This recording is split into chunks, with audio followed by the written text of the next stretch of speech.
Bismillah. Bismillahirrahmanirrahim.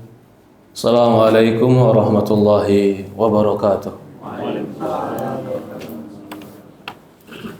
Innal hamdalillah nahmaduhu wa nasta'inuhu wa nastaghfiruh wa na'udzu billahi min shururi anfusina wa min sayyiati a'malina. May yahdihillahu fala mudilla lahu wa may yudlil fala hadiya lahu. Asyhadu an la ilaha illallah wahdahu la syarika lah wa asyhadu anna Muhammadan abduhu wa rasuluhu la nabiyya ba'd.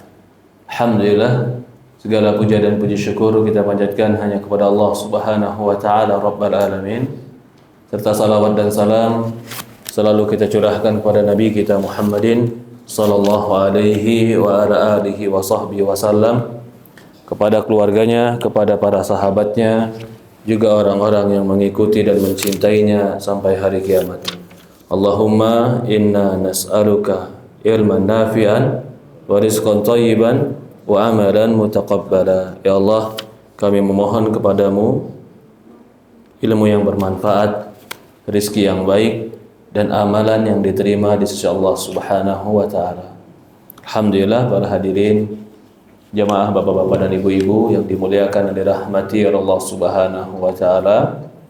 Di hari ini Allah pertemukan kita di masjid ini di waktu duha, di cuaca yang habis hujan, Masya Allah, di waktu libur. Dalam hadis Rasulullah mengatakan, kata Rasulullah sallallahu alaihi wasallam, nikmatani makbunun fihi ma katsirun minan nas. Dalam hadis Bukhari, kata Rasulullah sallallahu alaihi wasallam, dua nikmat yang banyak manusia lalai dengan dua nikmat ini. As-sihhatu wal faragh.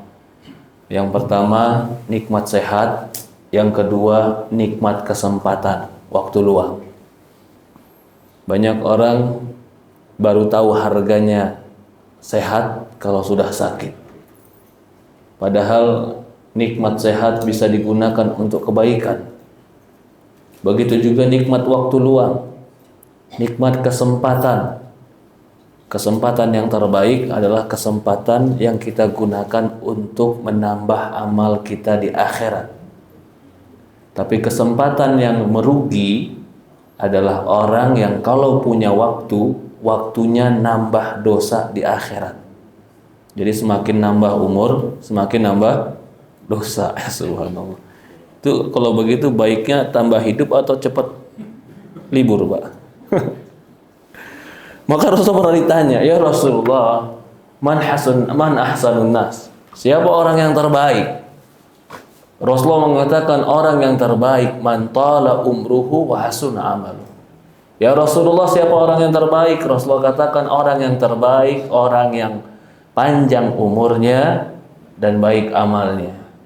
Jadi setiap tambah hari tambah pahala. Salat 5 waktu, tahajud, baca Quran, majelis ilmu, tambah umurnya tambah banyak pahalanya. Ditanya, ya Rasulullah, man sarrun nas? Siapa orang yang terjelek?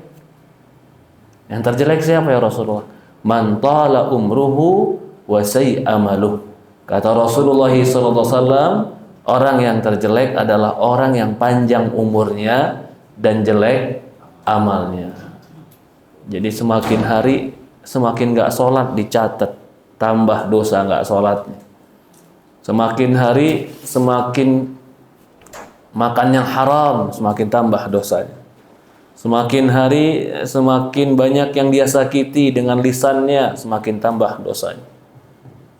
Kita orang mukmin, walaupun kita nggak sempurna setiap hari menjadi orang baik, paling tidak kebaikan mendominasi. Sholat 5 waktu, mengerjakan amalan sunnah, termasuk majelis ilmu. Majelis taklim di masjid seperti ini salah satu majelis yang Allah Subhanahu wa taala akan memberikan orang-orang yang hadir jalan menuju surga Allah Subhanahu wa taala. Karena Rasulullah yang mengatakan, barang siapa yang mencari ilmu agama, Allah akan mudahkan baginya jalan menuju surga. Jadi kalau lihat kajian Ustaz, saya mau kajian. Iya, materinya apa? Udah, jangan tanya materi dulu, datang duduk. Apakah materinya beda berarti pahalanya beda? Enggak juga. Yang penting membahas tentang agama, qala Allah, Al-Quran, qala Rasul, hadis Rasulullah SAW, dan dia amalkan, alhamdulillah. Rasulullah SAW mengatakan dalam sebuah hadis yang lain, man yuridillahu bihi khairan yufaqihu fiddin. Kata Rasulullah SAW, barang siapa yang Allah inginkan bagi dia kebaikan, yufaqihu fiddin, Allah pahamkan dia agama. Jadi kalau dipahamkan agama berarti tanda Allah Subhanahu wa taala menginginkan buat orang tersebut kebaikan. Hari ini kita akan membahas apa yang kita bahas? Membangun anak dan keluarga yang soleh. Ini penting. Kadang-kadang kita itu nggak tahu, Pak. Sebagian kita ya, nggak semua kita. Sebagian kita nggak tahu mana harta yang inti dan mana harta yang tambahan. Mana yang primer, mana yang sekunder. Kadang-kadang kita cari habis waktu buat sesuatu yang sekunder, yang primer kita bengkalaikan.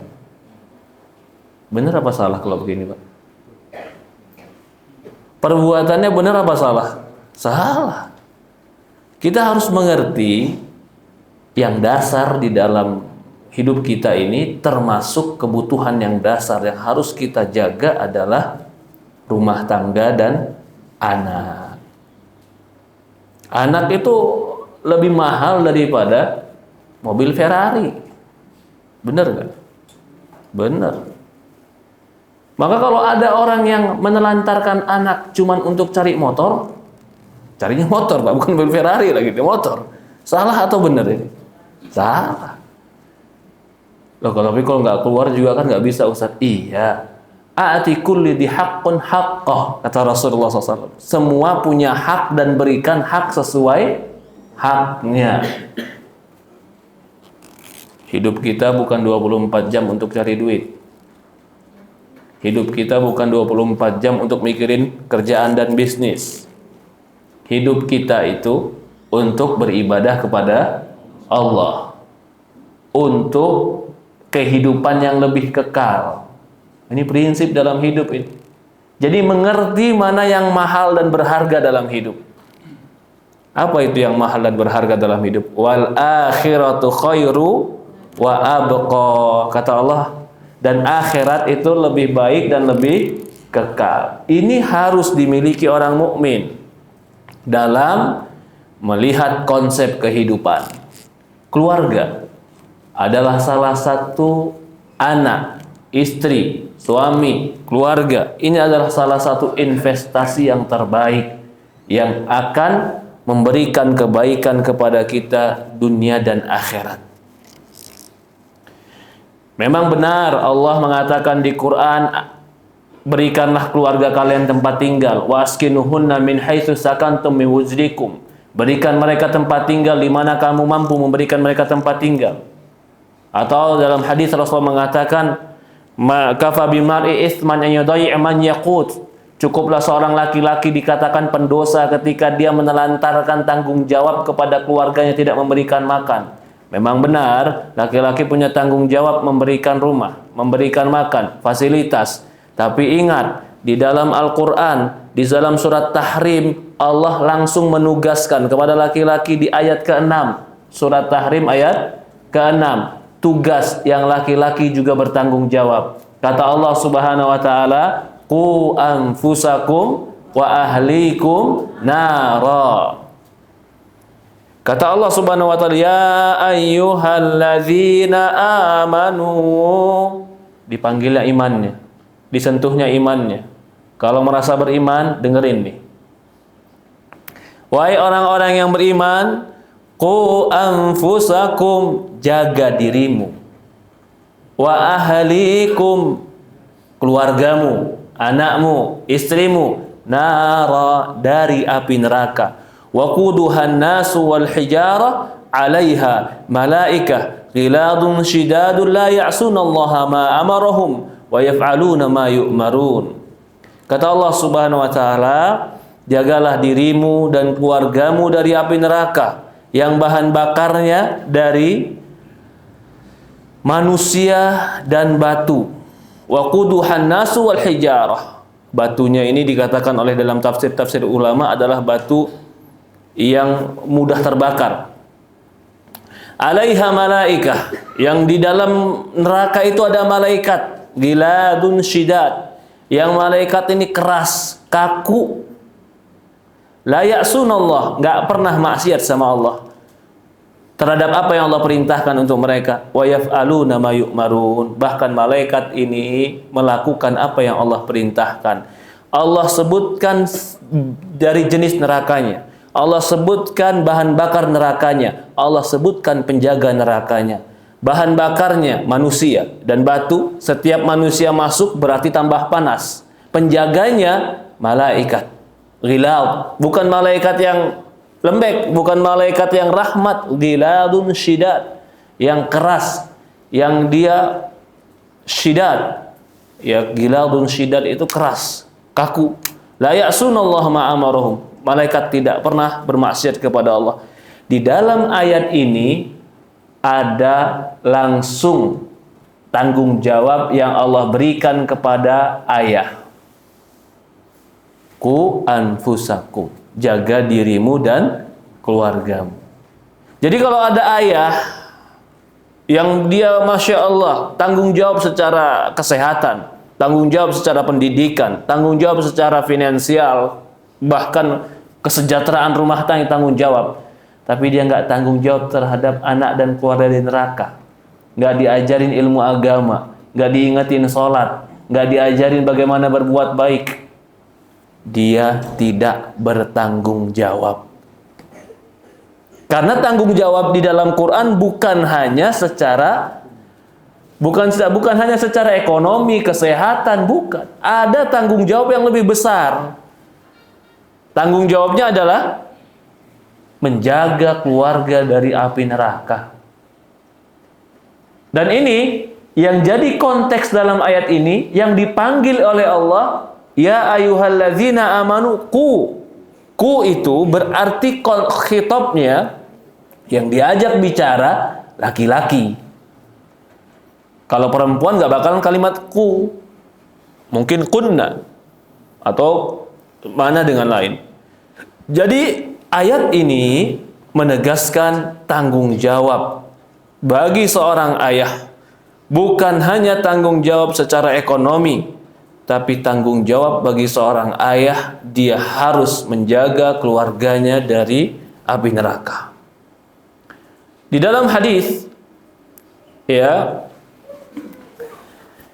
maka dikatakan juga, wasolahul ahal wa ni'matun azimah. Bahkan kebaikan keluarga, kebaikan anak, kebaikan rumah tangga itu nikmat yang paling besar. Dan itu merupakan anugerah Allah yang tidak bisa merasakan dan mengetahui keutamaannya dengan sebenar-benarnya kecuali orang-orang yang Allah berikan rahmat dan Allah berikan nikmat. Maka wajib muhtam setiap muslim agar dia berusaha menjaga keluarganya, rumah tangganya untuk mendapatkan kebaikan Allah Subhanahu wa taala dan menjauhkan dari azab api neraka. Allah mengatakan dalam Quran, di dalam Al-Quran Allah Subhanahu wa taala mengatakan di dalam surat At-Tur ayat 21. Di dalam surat Tur ayat 21 Allah berfirman, "Walladzina amanu wattaba'athum dzurriyyatuhum biiman alhaqna bihim dzurriyyatahum." Kata Allah Subhanahu wa taala, "Wa ma alatnahum min 'amalihim min syai' kullu imri'in bima kasaba rahin." Kata Allah Subhanahu wa taala, walladzina amanu, dan orang-orang yang beriman. Wattaba'um dzurriyyatahum bil iman, dan keluarga mereka, anak cucu mereka mengikuti mereka dengan keimanan. Alhaqna bihim dzurriyyatahum, kami kumpulkan mereka dengan anak cucu mereka. Wa ma alatnahum min amalihim min syai', dan kami tidak akan menyia-nyiakan sedikit pun pahala amalan mereka. Kullu mri'in bima kasaba rahin, setiap orang terkait dengan apa yang telah dia usahakan. Dalam ayat ini Allah Subhanahu wa taala mengatakan orang-orang yang beriman dan anak cucu mereka mengikuti keimanan, alhaqna bihim dzurriyyatahum, kami kumpulkan mereka dengan anak cucu mereka. Jadi supaya bisa kumpul sama keluarga, bukan hanya kumpul di dunia, tapi bisa kumpul di akhirat sama keluarga. Allah sebutkan di dalam surat ini, walladzina amanu, orang-orang beriman, wattaba'athum dzurriyyatuhum bil iman, keluarga mereka pun mengikuti keimanan. Alhaqna bihim dzurriyyatahum, kami kumpulkan mereka dengan keluarga mereka. Jadi kalau nggak ada keimanan, nggak berkumpul.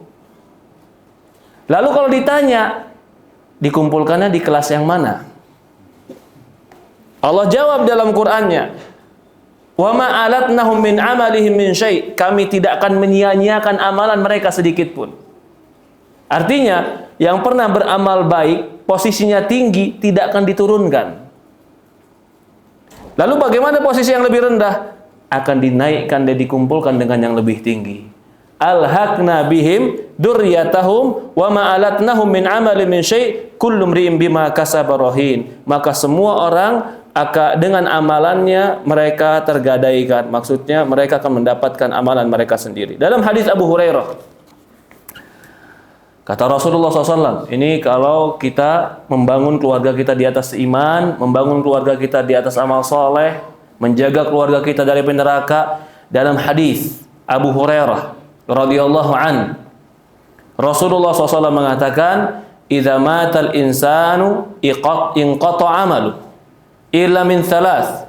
Kata Rasulullah SAW, jika manusia meninggal, maka akan terputus amalnya.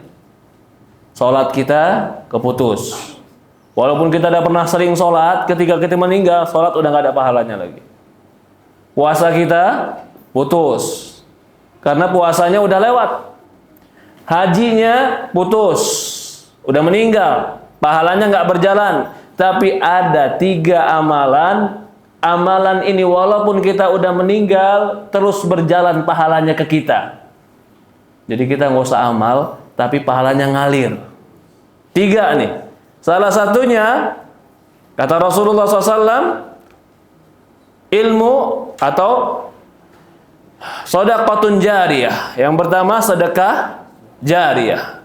Yang kedua, ilmun yuntafa'u bihi, ilmu yang bermanfaat. Yang ketiga, waladun saleh yad'u lahu, anak soleh yang mendoakan. Jadi anak soleh itu merupakan investasi akhirat yang amalnya nggak bakalan putus. Saya tanya bapak-bapak nih, Pak, bapak mau nggak naruh duit diinvestasikan, bapak meninggal tetap dibagi keuntungannya ke bapak, nggak usah pakai kerja? Mau nggak? Mau, Ustaz. Ada nggak, Ustaz? Sama, saya nyari kita. Nggak ada. Adanya anak soleh. Kalau anak soleh kita meninggal, itu pahalanya terus ngalir. Loh, kalau dia nggak niatin buat kita gimana, Ustaz? Walaupun dia nggak niatin buat kita, tapi kita yang pernah ngajarin kebaikan sama dia, kita dapat pahalanya. Dia sholat untuk dirinya sendiri, pahala dia dapat, orang tuanya kedapatan juga, dapat pahala juga. Kan dalam hadis katanya didoakan, Ustaz, ya doalah, anak soleh mendoakan. Itu kalau doa, memang benar, doa langsung dapat orang tuanya. Tapi bukan berarti kalau anaknya nggak doa, itu nggak dapat orang tuanya. Dapat. Mana hadisnya? Rasulullah bersabda, man dalla alal huda falahu ajar mithlu ujur man fa'ala la yanqusu dzalika min ujurim syai'an. Kata Rasulullah SAW, barang siapa yang mengajari kebaikan, menanamkan kebaikan, menunjukkan kebaikan, bagi dia pahala seperti pahala orang yang mengerjakannya dan tidak mengurangi sedikit pun pahala orang yang mengerjakannya. Jadi kalau kita ngajarin anak sholat, tapi susah Ustaz, dibangunin subuh susah, sabar. Namanya juga mau investasi akhirat.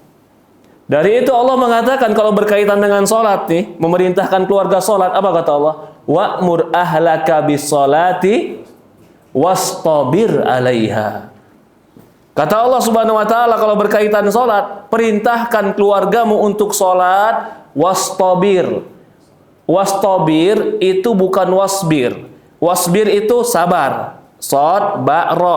Allah tambah dengan to, wastabir. Kata para ulama, kenapa kalimat sabar harus ditambah dengan huruf to? Karena berarti ada tambahan sabar di dalamnya. Berarti sabar plus sabar. Iya. Kalau yang lain, wasbir nafsaka, kata Allah, sabarkan dirimu. Kalimatnya sabar saja. Tapi berkaitan dengan keluarga untuk mendirikan sholat, apa kata Allah? Wastabir. Ditambah tot, sabar dan sabar dan sabar. Hah? Sabar banget. Ya sabar banget. Lah, Ustadz, tapi kalau susah juga gimana Ustadz? Nih, kadang-kadang ya, kadang-kadang kita gampang nyalahin anak. Padahal kita yang terkadang terlambat ngingetin dia sholat. Kita ingetin dia sholat umur berapa? Ya ketika di SMA Ustadz, anak SMA disuruh ingetin sholat. Nggak dibiasain dari kecil. Iya kan harusnya dengar Ustadz. Iya, kebiasaan yang udah 15 tahun dia lakukan lalu kita suruh seminggu langsung berubah. Bisa nggak? Sulit. Maka itu Rasulullah juga kalau berkaitan dengan sholat, apa kata Rasulullah? Perintahkan dari umur 7 tahun. 7 tahun dosa nggak ninggalin sholat? Nggak dosa. Tapi kenapa Rasulullah memerintahkan 7 tahun udah diperintahkan sholat? Karena sholat butuh kebiasaan. Jadi kalau ada anak-anak yang mulai gede susah disuruh sholat, ya kita memang nyalahin dia, kamu kok susah sholat. Tapi kita juga harus ingat, saya nyuruhnya umur berapa. Lalu kata Rasulullah, kalau dia nggak sholat di umur 10, dia apa kata Rasulullah? Fadribuhum 'alaiha. Pukullah dia umur 10 tahun. Kata orang galak dong Ustaz. Enggak. Enggak galak masa 10 tahun. Sekarang 10 tahun nggak sholat dosa enggak? Enggak. Udah balik belum? Belum. Kenapa dipukul? Pukul kan hukuman. Jawabannya, karena sholat itu rukun Islam. Coba bawakan satu dalil, satu hadis yang Rasulullah memerintahkan pukul anak. Nggak ada kecuali berkaitan dengan sholat. Karena sholat habis daripada kalimat syahadat la ilaha illallah. Dan kalau kita lihat juga kepada hadis ini, kalau kita pahami hadis ini, itu bukan galak sebenarnya. Dari umur 7 tahun diperintahkan sholat sampai umur 10 tahun. 1 hari 5 waktu. Ya enggak? Ya tidak? Berarti ada enggak orang yang setiap hari 1 hari 5 kali diingetin selama 3 tahun enggak paham-paham? Pantas enggak dipukul kalau begitu? Ya pantas. Tapi hampir enggak ada. Kalau anak dari umur 7 tahun setiap 5 waktu diingatkan sholat, umur 10 tahun hampir enggak ada yang meninggalkan sholat. Dia balik umur berapa? 15 tahun. Dari umur 10 sampai 15 udah rapi sholatnya. Sholat tiang agama. Nih, kalau bicara lagi kepada, makanya kalau bicara tentang sholat, gimana Ustaz ngedidik anak soleh? Sholatnya perhatiin. Kenapa sholatnya diperhatikan? Ihfadillaha yahfadka. Ihfadillaha tajidu tujahaka. Kita bisa lihat anak kita di rumah. Di mana anak? Di kamar Ustaz. Dia mah bager di rumah terus, di kamar pintunya dikunci. Masya Allah. Iya bager. Iya anak saya mah baik Ustaz. Di rumah terus. Buka HP-nya lihat apa dia. Kalau bukan Allah yang jaga hati dia, kita nggak bisa jaga dia. Pertanyaannya, gimana supaya Allah jaga dia? Jagalah Allah, Allah akan jaga dia, kata Rasulullah. Lah gimana jaga Allah? Jaga sholat. Jadi kalau orang tua cerewet tentang sholat sama anak, sebenarnya bukan masalah sholatnya yang kita ingin tekankan saja. Betul, sholatnya kita inginkan. Tapi kita inginkan dengan sholat ini, mudah-mudahan Allah yang jaga dia. Kita nggak bisa jaga dia. Kita bisa pilih sekolahan dia yang terbaik. Lihat sekolahan yang terbaik. Ya nggak? Lihat kurikulum yang terbaik. Udah Ustaz, sekolah berapa juga, pokoknya yang baik sekolah saya sekolahin Ustaz. Itu kan dohir kita. Tahu nggak siapa calon guru dia? Tahu nggak siapa calon teman kelas duduk dia?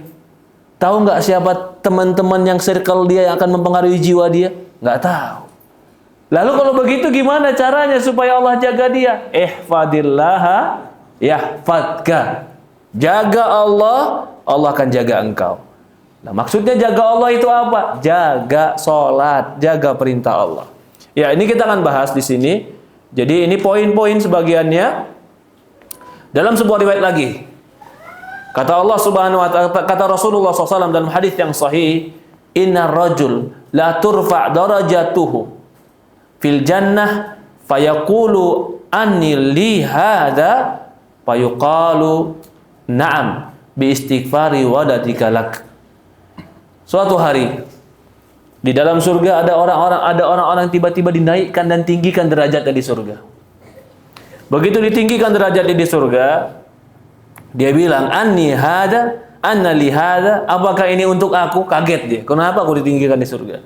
Maka dikatakan kepada dia, kamu dinaikkan derajatnya karena istighfar anakmu untukmu. Jadi anaknya doain orang tuanya dengan mohonkan ampun, maka orang tuanya dinaikkan derajatnya di surga. Di sini ada dua pendalilan. Pendalilan pertama, nggak mungkin anak kalau nggak soleh ngedoain orang tua. Berarti solehin dulu dia. Yang kedua, di sini pun dalil bahwasannya bakti sama orang tua yang udah meninggal caranya mendoakan. Itu cara bakti. Walaupun banyak cara bakti pada orang tua yang udah meninggal, tapi yang paling bermanfaat diantaranya mendoakan orang tua yang sudah meninggal. Jemaah yang dimuliakan dan dirahmati Allah Subhanahu wa taala, di sini saya akan menyebutkan poin-poin tentang bagaimana mendidik atau bagaimana harusnya yang kita siapkan ketika ingin mendidik keluarga. Ya. Yang pertama, yang kita pahami dulu, agar kita dalam mendidik itu semangat, susahnya kita sabar, capeknya kita kuat, ya, letihnya kita berusaha untuk tetap memikul. Ingat, mendidik keluarga dan anak itu ibadah. Kalau itu ibadah, boleh nggak bilang capek? Kenapa nggak sholat? Capek Ustaz. Nggak boleh, ibadah. Ngedidik anak tuh ibadah. Ngedidik keluarga itu ibadah. Kalau ibadah, maka jangan pernah putus asa. Yang boleh kita tinggalkan capek itu bukan ibadah. Kerjaan biasa boleh, capek tinggalin, silahkan. Ngurus anak, ngurus keluarga, menjadikan anak orang soleh, itu amanah dari Allah di pundak kita. Kalau amanah dari Allah, itu ibadah. Ibadah nggak boleh ditelantarkan. Jadi kalau udah namanya ibadah, dipaksakan, disabarkan, diusahakan, dikuatkan. Jadi sebuah motivasi, kekuatan diri. Jangan sampai orang tua putus asa dari mendidik anaknya. Males asat, biarin dia terserah aja mau gimana. Ya subhanallah, jangan. Kalau ibunya udah ngomong begitu, itu anak udah hampir nggak ada yang bisa nolong dia. Ya, siapa mau tetangga dia nolong dia? Ibunya angkat tangan. Maka itu ibu nggak boleh ngomong begitu. Ibu dikasih satu sama Allah senjata yang paling ampuh buat didik anak. Apa bu? Alhamdulillah paham. Omongan kita adalah Omongan kita adalah doa. Maka kalau ngomel sama anak, ngomongannya dijaga. Karena doa ibu mustajab. Ustadz, saya nggak bisa ngedidik anak saya lagi. Ustadz, udah pusing saya. Masa kamu nggak bisa doa? Iya, saya udah doa Ustadz, tapi nggak dikabulkan. Itu sebabnya nggak dikabulkan. Kenapa? Kamu bilang nggak dikabulkan. Iya Ustadz, saya udah doa. Coba hitung-hitungan. Doanya kapan? Setiap sholat, 5 waktu. Oke. Tapi kamu bilang di anak nakal sehari berapa kali? Banyakan mana? Banyakan kedoain atau banyakan bilang kamu anak nakal? Iya kan, kalau anak nakal kan lagi marah Ustadz. Emang kalau lagi marah nggak ada yang nyatet gitu malaikat? Malaikat jangan catat dulu ya, lagi marah. Padahal kata Allah, ma yalfidu min qawlin illa ladayhi raqibun atid. Tidak ada yang kita ucapkan kecuali ada malaikat raqibun atid. Bisa jadi kau ucapkan sebuah ucapan yang lalu malaikat, kata Rasulullah, lewat dan malaikat catat ucapanmu itu menjadi sebuah doa. Ibu punya sebuah senjata yang Allah kasih buat didik anak. Walaupun dia nggak sekolah tinggi-tinggi, nggak apa-apa. Tapi dia punya senjata itu. Asal senjatanya dipakainya yang benar. Salasun da'watun la turad. Kata Rasulullah SAW, 3 doa yang takkan tertolak. Ini kata Rasulullah. Walid liwaladi. Orang tua untuk anak. Dalam riwayat lain, walid ala waladi. Apa bedanya walid lil walad dengan walid alal walad? Kalau doa di depannya pakai li, lam, berarti artinya doa kebaikan. Tapi kalau doa ala, itu pasti maknanya doa kejelekan. Jadi dalam hadis ini, doa baik dan doa jelek dikabulkan kalau ibu yang minta buat anak. Jadi jangan kira tadi, enggak Ustaz, kalau saya lagi marah, doa jelek mah nggak dikabulkan. Kata siapa? Ada seorang ini kisah.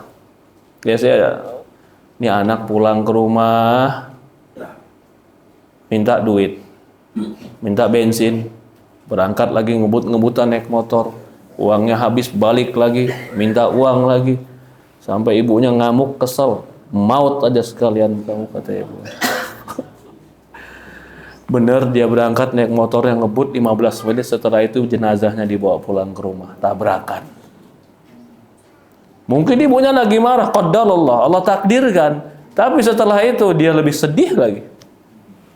Bagaimana tidak? Marah dia nggak dijaga lisannya. Ya. Poin kita yang pertama, mendidik keluarga adalah ibadah. Ibadah jangan ada kata capek. Yang kedua, ibadah itu apa syarat ibadah? Harus ikhlas. Jangan ibadah itu nggak ikhlas. Begitu juga mendidik anak dan keluarga ikhlas. Apa maksud ikhlas Ustadz? Mencari pahala dari Allah. Jadi semata-mata membesarkannya, mendidiknya, letih, susah payah untuk memikul apa yang menjadi tanggung jawab, semata-mata mencari pahala dari Allah. Kalau ini yang dilakukan, maka insya Allah capeknya jadi pahala, gundahnya pelebur dosa. Gundah hati ini, gundah hati anak gak pulang kemana, pelebur dosa. Capeknya pengangkat pahala. Kalau ada masalahnya, dhaiqus sadar, hatinya sempit, bukan untuk dia, mikirin anaknya. Allah Subhanahu wa taala jadikan itu sebuah catatan kebaikan untuk dia. Sampai Rasulullah mengatakan, "Ma asaba muslim min hammin wala ghammin wala hazanin hatta syauka yushakuha."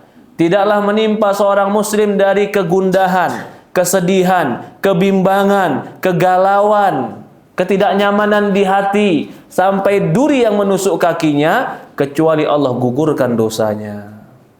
Orang tua yang gundah mikirin anak, yang risau mikirin anak, kegundahan hatinya kalau dia lillahi ta'ala, penggugur dosa buat orang tua. Kalau ada yang bilang kalau gitu nggak apa-apa ya Ustaz, anak-anak nakal bikin gundah tiap hari Ustaz. Jangan juga ya. Bikin gundah tiap hari juga pusing juga kepala. Lebih baik bikin anak soleh. Nggak usah gundah tetap dapat pahala. Baiknya dia kita dapat pahala, gundahnya kita memikirkan dia kita dapat pahala, maka semuanya kebaikan. Asalkan ikhlas karena Allah. Yang berikutnya, ya, kemudian yang harus dipahami, kalau kita pahami itu, bahwasannya bahwasannya ibadah kepada Allah, maka kita bilang tadi harusnya mencari pahala dari Allah. Ketahuilah, apapun yang kita kasih ke anak kita itu menjadi pahala untuk kita. Apapun yang kita fasilitaskan untuk anak kita itu jadi pahala untuk kita. Dalam sebuah riwayat Rasulullah mengatakan, afdalu dinar yunfiqu rajulu dinaru ala ahlihi. Kata Rasulullah SAW, uang yang terbaik, harta yang terbaik yang digunakan oleh seorang laki-laki untuk keluarganya adalah uang yang dia infakkan buat keluarganya. Dia nafkahkan untuk keluarganya. Bahkan dalam riwayat-riwayat lain dikatakan, dinar anfaqta fi sabilillah, dinar anfaqta ala yatim, atau dikatakan uang yang kau infakkan fi sabilillah, atau uang yang kau infakkan untuk anak yatim, atau uang yang kau infakkan untuk yang lain. Maka kata Rasulullah SAW, afdalu dinar, uang yang paling afdol yang kau infakkan adalah uang yang kau infakkan buat keluargamu. Ini kalau berkaitan dengan uang. Innal muslim idza anfaqa ala ahlihi nafaqatan wa huwa yahtasibu wa kanat lahu shadaqah.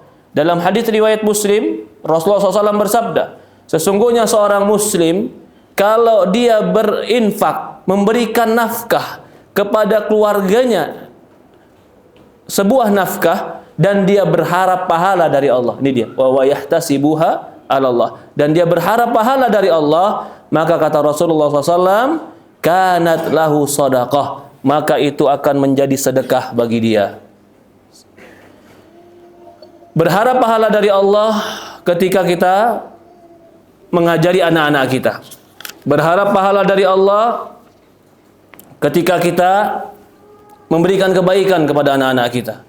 Karena mereka itu adalah ladang akhirat kebaikan untuk kita.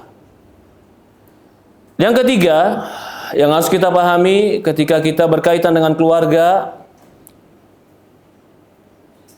kata Rasulullah SAW, dikatakan, atau kata para ulama, yang ketiga poinnya adalah pahami. Sesungguhnya kita itu hanya memiliki jasad mereka, tapi hati mereka itu milik Allah. Kita cuma bisa melihat dan menjaga zahir mereka. Batin mereka punya siapa? Punya Allah. Maka pahami, hidayah itu murni, semuanya ada di genggaman Allah. Kita nggak bisa ngewarisin sama dia, walaupun bapaknya berilmu, kita warisin ilmu kepada dia. Kalau bukan hidayah dari Allah, nggak bisa. Kita nggak bisa wariskan iman kepada dia. Kita tinggalkan iman yang pernah kita yakini kepada dia, nggak bakalan bisa. Itu semata-mata taufik dan hidayah dari Allah. Bahkan Rasulullah SAW ketika pamannya meninggal, datang firman Allah Subhanahu wa taala, innaka la tahdi man ahbabta walakinallaha yahdi man yasha. Kata Allah Subhanahu wa taala, ya Muhammad, sesungguhnya engkau tidak bisa memberikan hidayah kepada orang yang kau cintai. Akan tetapi Allah yang memberikan hidayah kepada siapa yang Allah kehendaki. Ini baginda Nabi kita Muhammad SAW, orang yang paling baik ucapannya, orang yang paling baik akhlaknya, orang yang paling santun perangainya. Dia hidup bersama Abu Talib Hampir lebih dari 40 tahun Abu Thalib bersama dia. Tapi ketika Abu Thalib ingin meninggal, Rasulullah SAW menghampiri Abu Thalib, dan Rasulullah SAW menawarkan kepada Abu Thalib untuk beriman kepada Allah. Maka Abu Thalib ketika itu tidak mau beriman kepada Allah Subhanahu wa taala. Sampai Allah katakan, innaka la tahdi man ahbabta. Sesungguhnya engkau tidak akan bisa memberikan hidayah kepada siapa yang Allah kehendaki. Kepada orang yang kau kehendaki. Walakinnallaha yahdi may yasha. Tapi Allah yang memberikan hidayah kepada siapa yang Allah kehendaki. Apa kurangnya Abu Thalib, Pak? Langsung ngelihat Rasul. Bahkan bukan langsung ngelihat, Rasulullah itu besar di rumah dia. Kan dari usia 8 tahun kakeknya meninggal, Rasulullah dititipkan kepada Abu Thalib.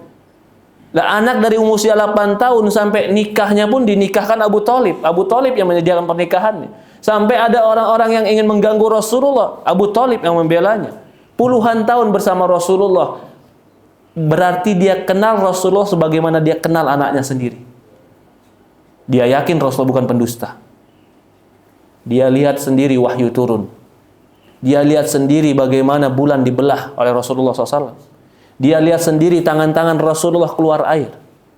Mukjizat itu udah banyak yang datang kepada dia. Bisa beriman, Pak? Enggak. Kita aja yang nggak pernah dengar suara Rasulullah, nggak pernah ngelihat bulan kebelah, cuman katanya, Ustaz. Quran yang mengatakan, iqtarabatis saatu wa ansyaqqal qamar. Bulan telah terbelah, kata Allah. Tapi sekarang kita bisa beriman, Pak. Siapa yang ngasih iman ini? Allah. Kalau iman itu semata-mata karena panca indera, karena melihat dan mendengar, maka Abu Thalib harusnya yang paling duluan beriman. Tapi ternyata panca indera ketika mereka tidak gunakan dengan baik, Abu Thalib tidak beriman. Yang mendakwahkan Abu Thalib untuk menjadi beriman siapa? Orang yang terbaik. Beriman nggak dia? Tidak. Lalu kita kadang-kadang berdakwah sama orang seminggu 2 minggu nggak mau ikut, Ustaz. Dia memang pembangkang, Ustaz. Subhanallah. Udah langsung ngasih vonis. Dia memang susah kalau dikasih tahu. Ya Allah, kamu udah pernah ngeliat mukjizat sama dia? Ya enggak, belum, Ustaz. Lah kenapa secepat itu memvonisnya? Kita belum pernah, Rasulullah SAW menampakkan, bahkan ketika mereka minta, ya Muhammad, kalau kau benar, coba tunjukkan kepada kami mukjizat belah nih bulan. Ditantang Rasulullah belah bulan. Begitu bulan terbelah nih bulan. Apa mereka bilang, Pak? Hah? Sihir itu, hipnotis, kata mereka. Subhanallah. Ya Allah. Tapi apa langsung Rasulullah SAW minta sama Allah, ya Allah azab mereka sekarang? Enggak, apa? Enggak. Rasulullah malah minta supaya diberikan hidayah. Itu baginda Nabi kita Muhammad SAW. Akhlak dia menunjukkan mukjizat dari Allah. Kalau umumnya manusia kayak kita ini, Pak. Subhanallah. Ya, ngurus anak, agak nakal dikit. Ustaz, gimana kalau kita masuk pondok pesantren, Ustaz? Lah, emang pesantren tempat apa? Tempat penjara? Hah? Ya kan kalau di pesantren, Ustaz, nanti dia jadi baik, Ustaz. Ini prinsip-prinsip yang salah ini. Dia nakal, butuh kasih sayang, bukan butuh hukuman. Dijauhin dari orang tuanya. Hah? Ketemu di pondok pesantren, ketemu sama teman-teman yang hampir sama. Oh, jadi dapat geng nakal, Pak. Begitu betul-betul nakal yang disalahkan. Memang pondok pesantrennya jelek. Subhanallah. Yang salah siapa? Pondok pesantrennya, Pak. Ya Allah. Jangan dikira anak itu ketika dia sedang berubah akhlaknya, terutama ABG, itu bahkan seharusnya tambah didekap sama orang tua. Bukan tambah dijauhin. Bukan, ya memang ada, tapi ada yang dari pondok pesantren langsung berubah. Ada. Itu sekali lagi hidayah dan taufik dari Allah. Tapi sebenarnya tanggung jawab itu ada di kita. Tanggung jawab mendidik anak itu ada di orang tua. Jangan orang tua lepas tangan. Karena kalau orang tua lepas tangan, nanti di yaumul qiyamah ditanya sama malaikat, gimana anakmu kau mendidik? Orang tuanya jawab apa? Hah? Tolong tanya sama gurunya. Saya titipin selama ini sama gurunya, subhanallah. Apa jawaban itu diterima sama malaikat? Nggak terima sama malaikat. Qu anfusakum, jaga diri kita dan keluarga kita dari api neraka. Ini yang poin berikutnya. Hidayah itu dari Allah. Kalau hidayah dari Allah, ya udah kalau gitu Ustaz, hidayah dari Allah, saya lepas tangan aja, tunggu hidayah dari Allah Ustaz. Benar apa salah kalau begini? Rizki dari siapa? Harta dari siapa? Kenapa kita kerja nggak tidur aja di rumah? Karena rizki harus diusahakan. Hidayah dari siapa? Taufik dari siapa? Usahakan. Bukan malah putus asa. Itu tadi Ustaz cerita, Nabi aja nggak dapat hidayah, apalagi saya Ustaz, putus asa saya. Jangan. Allah berikan contoh kepada Nabi karena ada orang yang terkadang diuji dengan bapaknya, ada yang diuji dengan anaknya, ada yang diuji dengan pasangannya. Kalau Nabi semuanya hidupnya dikelilingi orang-orang baik, nanti ketika dia dapat masalah nggak baik, Nabi enak kelilingin orang baik semua kata dia. Tapi Allah buktikan Nabi Nuh, istrinya nggak ikut. Nabi Lut, istrinya nggak ikut. Nabi Muhammad, pamannya nggak ikut. Nabi Ibrahim, bapaknya nggak ikut. Nabi Musa tinggal di rumah siapa? Di rumah Firaun. Di rumah Firaun dia tinggal. Tapi jadi orang soleh. Asia, siapanya nggak ikut Asia? Suaminya nggak ikut. Jadi semua orang itu akan diuji dengan orang sekitar dia. Kalau itu hidayah dari Allah, maka apa yang harus dilakukan? Carilah hidayah itu. Apa faktor hidayah yang terbesar? Di antaranya, faktor hidayah yang terbesar,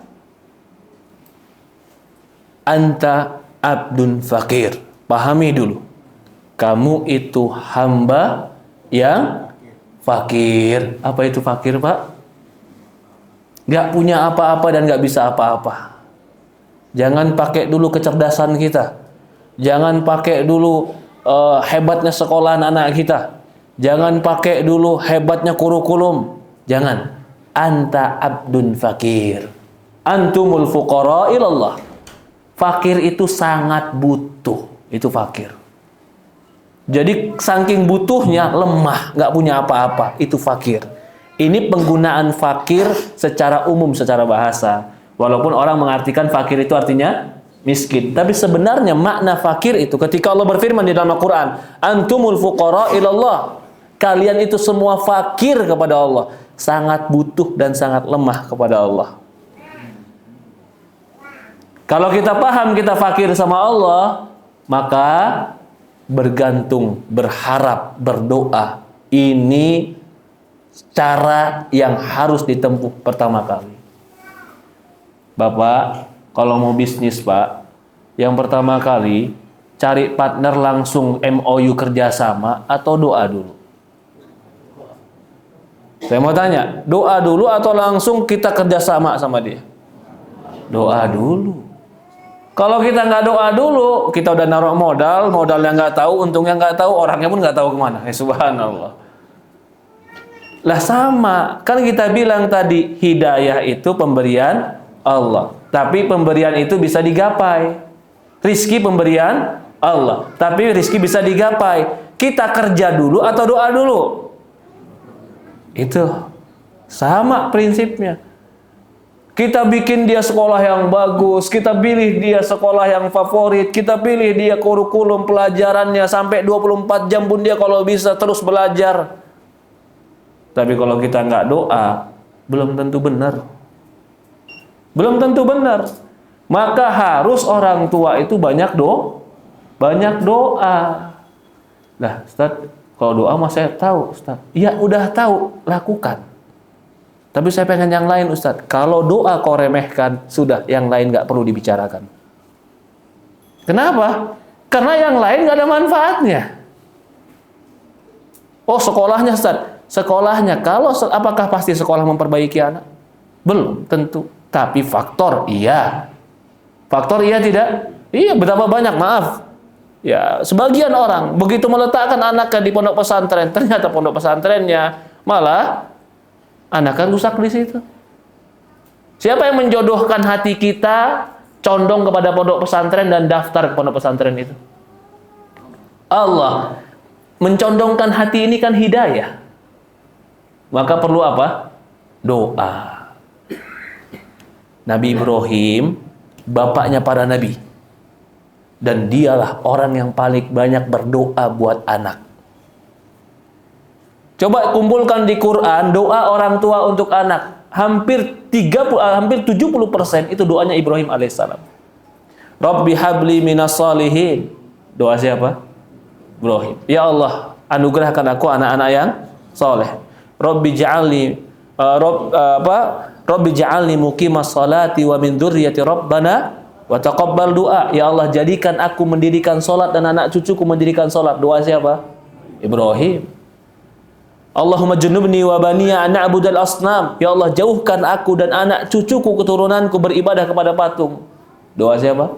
Ibrahim. Ibrahim ternyata salah satu kunci dia diberikan menjadi bapaknya para nabi, doanya kuat.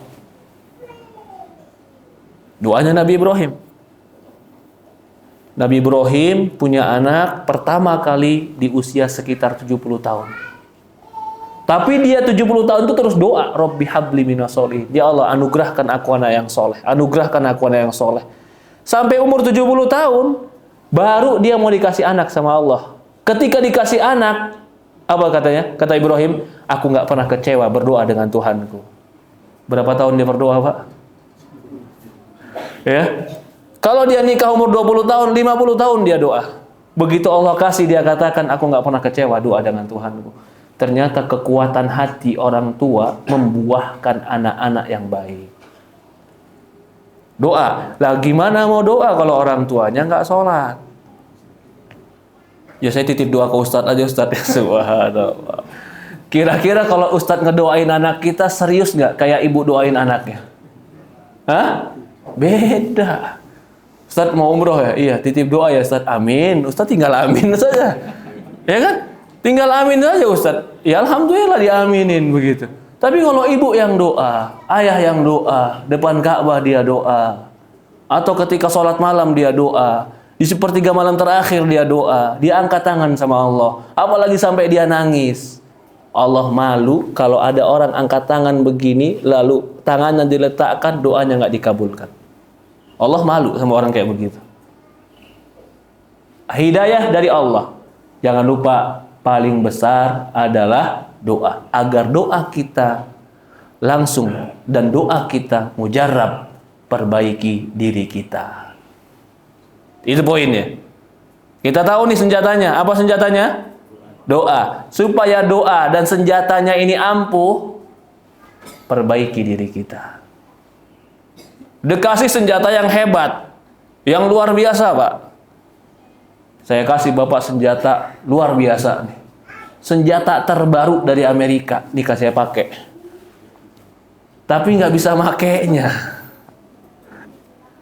Kira-kira yang salah senjata atau pemakainya, Pak? Allah kasih kita senjata yang hebat, tapi kita nggak tahu makainya. Maka Imam Al-Qayyim mengatakan doa itu bagaikan senjata. Rasulullah mengatakan ad-du'a usilahul mu'min. Doa itu senjata orang beriman. Yang namanya senjata itu pasti bagus, tapi siapa yang make? Dan bagaimana cara makainya? Coba pernah dengar senjata Dzulfaqar? Pedang Dzulfaqar. Pedang siapa, Pak? Ali bin Abu Thalib. Yang ujungnya 2. Kalau dikasih ke kita, kira-kira senjata ini jadi Dzulfaqar atau gimana, Pak? Hah? Ustadz ngangkatnya aja berat, Ustadz. Subhanallah. Senjata itu pasti baik, tapi kita pengguna senjata juga harus memperbaiki diri. Doa itu pasti baik, dan yang didoakan pun harus doa kebaikan. Maka kata Ibnu Qayyim, harus ada hilang penghalangnya, penghalang doa. Dihilangkan dulu penghalang doa.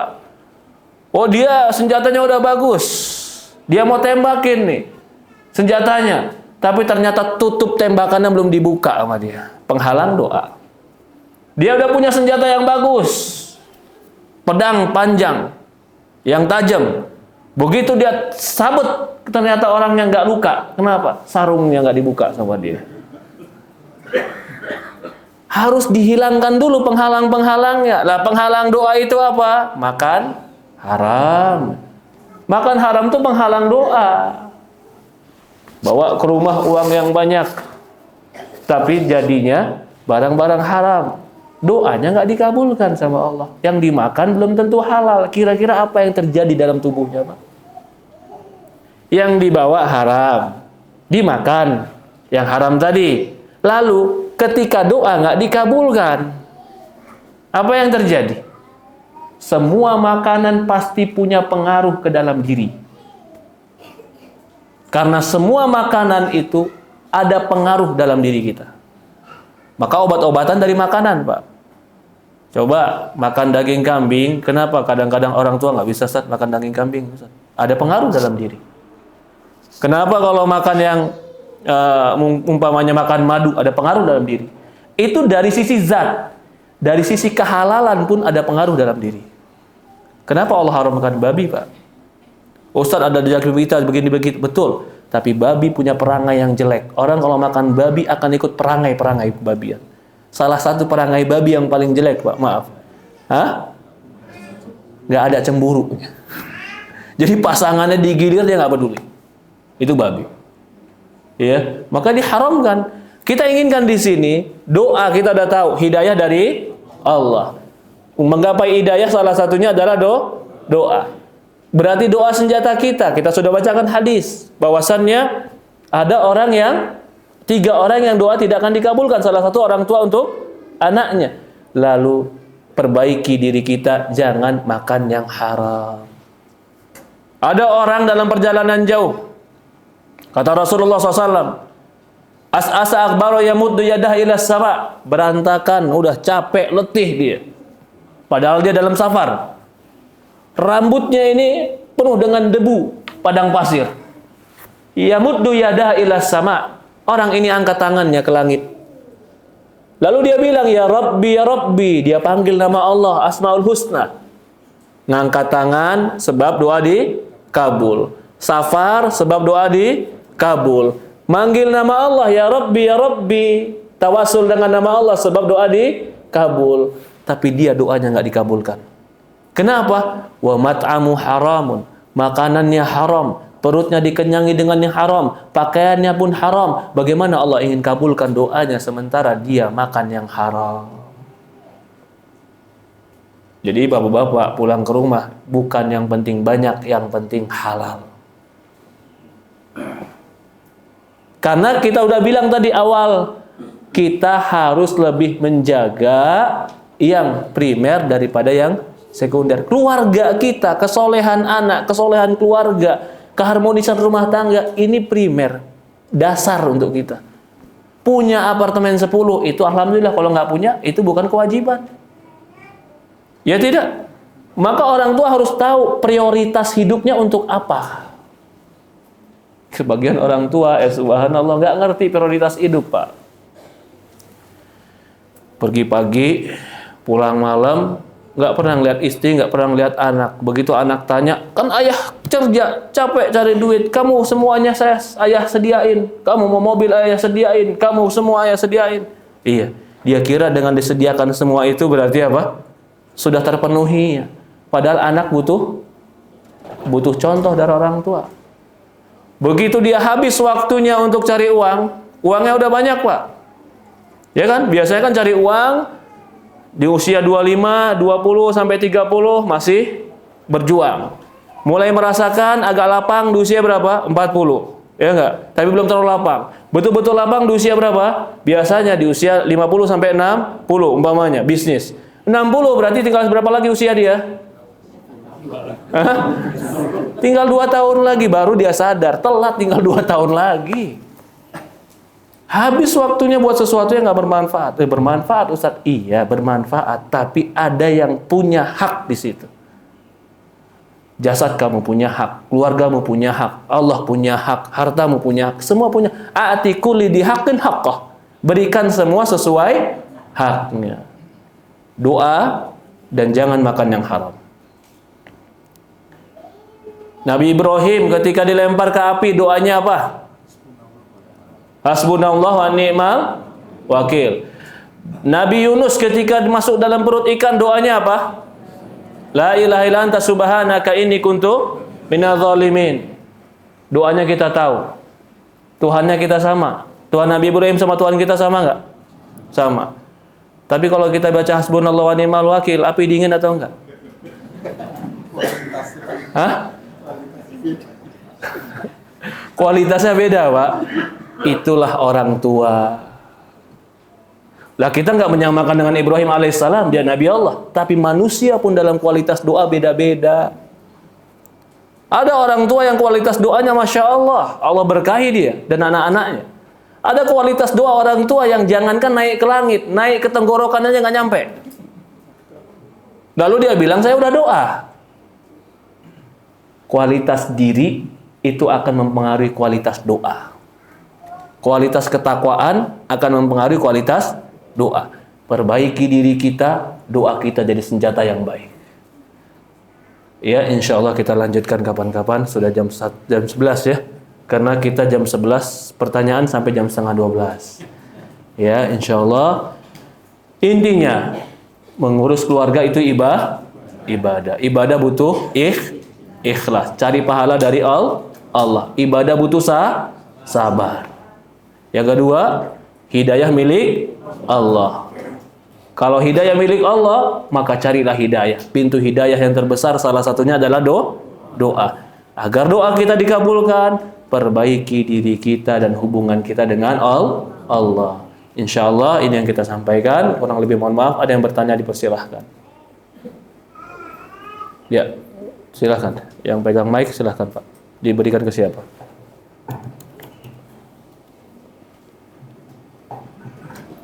Assalamualaikum Ustaz. Waalaikumsalam warahmatullahi wabarakatuh. Tadi Ustaz sampaikan bahwa kualitas doa kita itu juga tergantung pada Amalan kita. Oke. Yang saya pahami juga kualitas doa mungkin juga bukan mungkin, saya rasa kita harus paham sebenarnya doa ini apa. Siap. Nah, di dalam berdoa itu kan sering kita sampaikan semoga mendapatkan hidayah. Dari Ustaz juga sering sebutkan kata-kata hidayah, taufik Taufik dari Allah. hidayah, Bimbingan. taufik, ya. Kemudian sering juga afiat ya. Al-afiat. Nah, mohon kami bisa diberikan pemahaman Ustaz lebih jauh supaya doa kita lebih berkualitas mengenai makna hidayah, taufik, kalau afiat mungkin insya Allah cukup paham. Bedanya hidayah dengan taufik apa Ustaz? Atau maknanya apa Ustaz? Oke. Betul sekali. Jadi tadi kan kita bilang ya, kualitas doa itu tergantung yang berdoa. Yang berdoa itu salah satu faktornya adalah kualitas keikhlasan, kan begitu. Kita harus memahami dulu makna doa ini apa. Doa ini adalah mengemis dan meminta. Kan itu doa.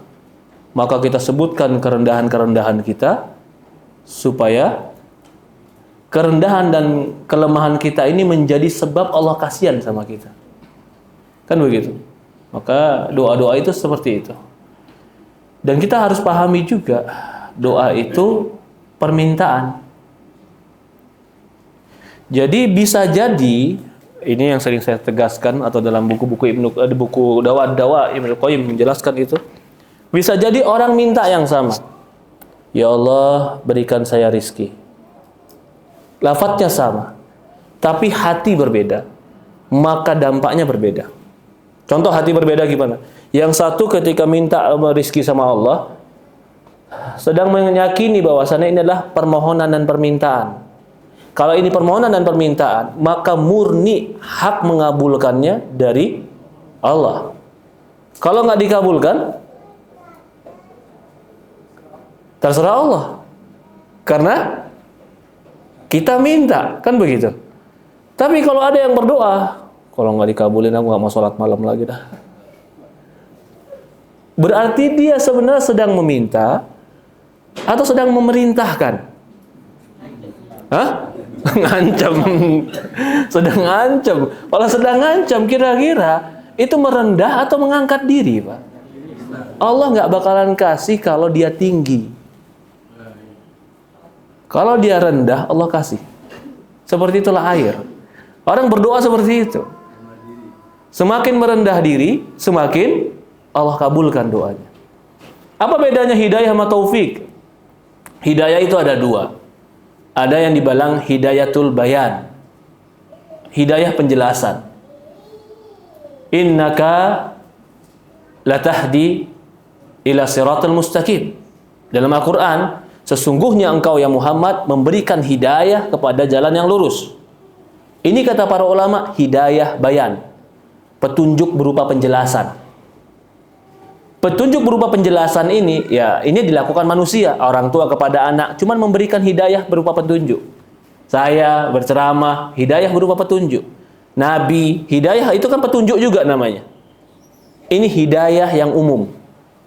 Kalau hidayah taufik, itu adalah hidayah petunjuk yang Allah gerakkan hatinya. Jadi taufik itu bisa lebih khusus daripada hidayah. Hidayah bisa lebih umum. Contoh sekarang, saya mau berceramah. Ini kan memberikan petunjuk. Tapi respon hati kita masing-masing, itu taufik dari Allah. Kita ngasih tahu anak kita, nah, berbuat baik. Itu hidayah. Penjelasan, petunjuk. Karena hidayah secara bahasa adalah petunjuk. Tapi untuk menggerakkan hati dia, menerima dan mengamalkannya, itu taufik dari Allah Subhanahu wa Ta'ala. Dan yang kita katakan tadi, hidayah dari Allah, itu maksudnya taufik. Innaka la tahdi man ahbabta. Sesungguhnya engkau tidak akan bisa memberikan hidayah kepada siapa yang engkau cintai. Maksudnya taufik. Itu hanya murni Allah yang memberikan. Jadi itu perbedaan antara hidayah dan taufik. Allahu a'lam. Ya, ada lagi yang lain, silahkan. Silahkan, Pak. Waalaikumsalam warahmatullahi wabarakatuh. Apakah benar Ustaz bahwa perbuatan anak baik maupun buruk adalah cerminan perilaku orang tua istri pada suami atau suami pada anaknya? Yang kedua, apakah ada ancaman dari Allah apabila kita masih berselisih jalan haram ini? Apakah ada ancaman apa Pak? Maaf. Ancaman dari Allah bahwa kita berselisih di dalam bulan haram ini bulan haram 4 bulan. Oh, di bulan haram. Berselisih di bulan haram. Oke. Yang pertama tadi pertanyaannya, apakah betul anak itu pasti cerminan orang tua? Jawabannya Allah alam ya Pak. Allah itu maha adil. Allah titipkan anak kepada kita semuanya dalam star yang sama. Yang beda cuman fisik, yang beda cuman kulit, iya. Yang beda cuman wajah. Tapi untuk jiwa, fitrah, semua dikasih yang sama Allah. Maka Rasulullah mengatakan, kullu mauludin yuladu adal fitrah. Semua anak itu dilahirkan suci, bersih. Fa abuwahu yuhawwidani aw yunassiran. Tapi kedua orang tuanya lah yang menjadikan dia Yahudi dan Nasrani. Karena kalau tiba-tiba anak baru lahir sudah ditabiatkan menjadi pembangkang, itu berarti start amal solehnya nggak dari awal. Nggak sama. Allah samakan semua kita ini. Semuanya disamakan. Yuladu alal fitrah. Dilahirkan di atas fitrah, kesucian. Kita sama semuanya. Tapi yang merusak itu adalah yang dilihat, yang didengar, yang menjadi kebiasaan. Lalu kalau pertanyaannya, apakah betul orang tua mempengaruhinya? Jelas, orang tua itu adalah orang yang paling dekat berinteraksi dengan anak. Bayi pertama kali bisa ngomong, pasti gaya bicaranya mirip ibunya. Karena ibunya yang sering ngajak dia bicara. Seperti itu. Begitu juga kebiasaan. Kebiasaan bicara, kebiasaan marah, kebiasaan makan. Nah, kenapa ya Ustaz? orang kita sukanya tempe. Tapi kenapa anak yang baru lahir di Amerika sukanya daging, Ustaz? Ya karena membiasakan. Karena membiasakan. Jadi kalau dibilang orang tua ada, jawabannya ada. Orang tua sangat mengambil andil untuk perkembangan anak. Maka Rasul mengatakan, fa'abuwahu yuhawidani aw yunassira. Kedua orang tuanya lah yang menyebabkan dia Yahudi dan Nasrani. Kalau begitu, apakah kejelekan anak akan dipikul juga orang tua? Kalau kejelekan itu tidak diajarkan oleh orang tua, bahkan orang tua mengatakan jangan lakukan kejelekan itu, tapi anak tetap melakukan kejelekan, maka orang tua tidak memikul dosanya. Tapi kalau orang tua mewasiatkan, nak, nanti kalau bapak mati, ini keris tolong mandiin terus. Ya kan? Ini berarti ada ilmu yang dia dapat dari bapaknya, sumbangsi dari orang tuanya. Maka orang tuanya yuhawidani aw yunassirani. Orang tuanya lah yang mengajarkan dia Yahudi atau orang tuanya yang mengajarkan dia Nasrani. Berarti orang tuanya ambil andil di situ. Untuk kebaikan, ini Allah Maha Baik. Semua kebaikan anak itu orang tua kebagian. Kebaikan anak orang tua kebagian. Anaknya ramah, anaknya membantu orang, anaknya sholat, anaknya berakhlak baik, orang tuanya kebagian. Orang tuanya kebagian. Allahu a'lam. Ya. Jadi yang kedua tadi, apakah di bulan Muharram tidak boleh saling berselisih? Jawabannya iya. Bukan di bulan Muharram saja, bahkan di bulan-bulan lain itu tidak boleh berselisih. Tapi di dalam sebuah hadis yang berkaitan dengan hari nisfu Sa'ban, walaupun hadis ini diperbincangkan kesahihannya, sebagian mengatakan hadis dhaif, tapi sebagian mengatakan hadis sahih. Jika telah masuk ke dalam setengah bulan Sya'ban, Allah akan ampuni dosa-dosa hambanya kecuali dua kelompok. Yang satu adalah musyrik, yang kedua adalah musyahin, orang yang berantem dan berselisih. Maka di sini anjuran kata para ulama, lebih baik sucikan hati dari kebencian dan perselisihan. Ketika sudah masuk di bulan Sya'ban, juga termasuk bulan Muharram, apalagi nanti pertengahan Sya'ban, dihilangkan hati dari kebencian dan perselisihan. Di malam setengah bulan Sya'ban, Allah akan mengampuni dosa-dosa hambanya kecuali dua kelompok, musyrik dan musyahin. Musyahin itu yang bertikai dan berselisih. Allahu a'lam. Ada lagi yang lain? Silahkan. Silahkan Pak. Oh iya Bu. Iya. Sebentar Ibu. Oh ibu boleh. Laki-laki udah dua, perempuan belum. Silahkan. Ini sebelah sini, di ibu yang di balik ini. Ya silakan Ibu. Nggak nyala? Nyalain?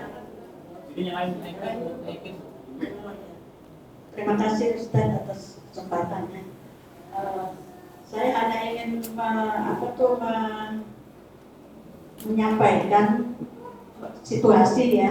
Iya Ibu. Bagaimana menanamkan sholat kepada Anak ya.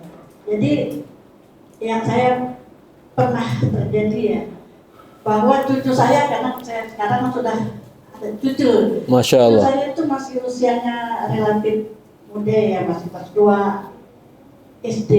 Berarti di usia sekitar 8 tahun ya Bu? 8 tahun 7 tahun mungkin ya? Oke. Kebetulan di sekolahnya muntah misalnya ya, kurang sehat. Tapi ini ibunya, yang putri saya sendiri ya, ibunya ini terlalu keras, harus memaksakan sholat sampai bersih tegang gitu Ustaz. Nah sementara saya sebagai neneknya juga jadi agak saya akan jelaskan bagaimana begitu. Ini terlalu ketatnya dalam mengajarkan itu tadi akidah untuk agama. Ya itu Ustaz. Terus kalau misalnya saya jelaskan kepada putri saya itu tadi, kalau tidak didisiplinkan sekarang takutnya besarnya nanti sulit tidak sholatnya. disiplin. Nah seperti itu pendapat dari ibunya. Yang kedua Ustadz yang saya tanyakan, bagaimana menjaga pergaulan anak soleh itu yang ketika sudah remaja itu kita kadang-kadang mereka bergaul, ya ini kan pengaruh eksternal ya, Iya, betul. pengaruh lingkungan eksternal. Nah ini kadang-kadang kalau kita ingin bertanya siapa temannya, ini seperti kepo gitu, seperti. Nah, batasannya bagaimana ini untuk menjaga kesalehan putra putri kita dalam perjalanan. Terima kasih Ustaz. Masya Allah, jazakallah khair, terima kasih banyak. Semoga anak dan cucunya menjadi orang-orang saleh. Anak umur kelas 2 SD, ya. Jadi, ya ini memang sering terjadi ya. Kadang-kadang